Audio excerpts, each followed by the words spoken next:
Congratulations, your heart is very strong and resilient for now, but sustained high blood pressure slowly forces it to change, and not in a good way.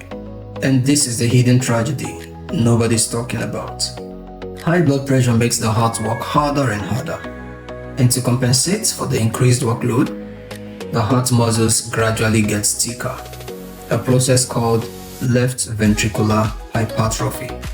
A thick heart sounds strong, but they are actually weaker inside, less efficient, and highly prone to failing.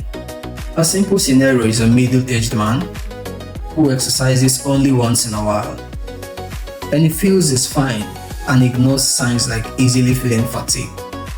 Meanwhile, the heart walls are progressively getting thicker, while oxygen demand increases and oxygen supply slows down.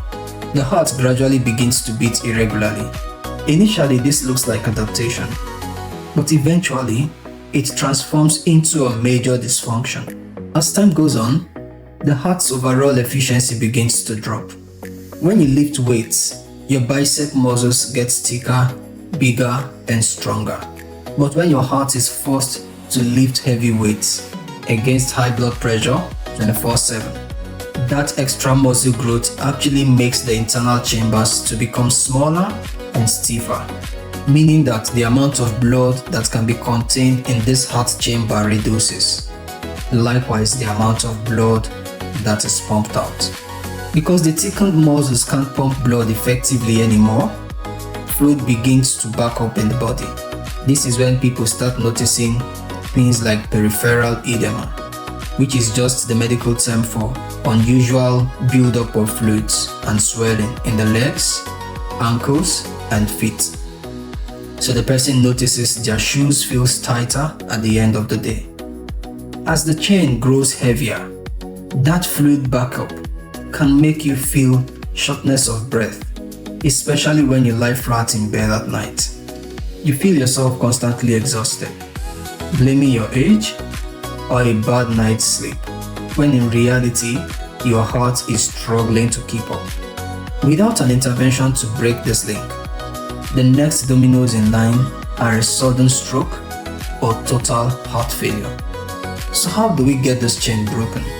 The single most important step is an absolute blood pressure control. That is because the heart cannot heal from a pressure that never stops. If your arteries are constantly pushing back with massive force, your heart muscles will never get the rest it needs to recover. The second step is a regular, moderate physical activity. Now, I'm not talking about training for a marathon. Even a brisk walk of 20 to 30 minutes a day trains your heart to pump more efficiently, lowering your resting blood pressure and easing the strain on the muscle walls. The third step is an intentional weight management. Excess body weight forces the heart to pump blood through miles of extra tissues, drastically increasing its workload. So dropping a few pounds of weight acts like taking a heavy backpack off your heart. And the final step is medication adherence. For those on antihypertensive medications, consistency is your shield. Stopping your pills abruptly because your numbers looks good is like taking away a dam because the water level is low.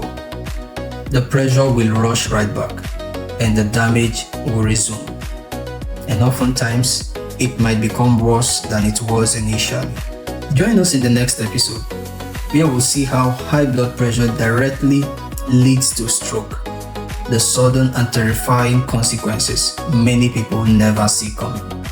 If this video helped to connect the dots, share it with someone you care about. Hit like and subscribe to join us, because understanding the chain is your very first step to breaking it. See you in the next episode. Shalom.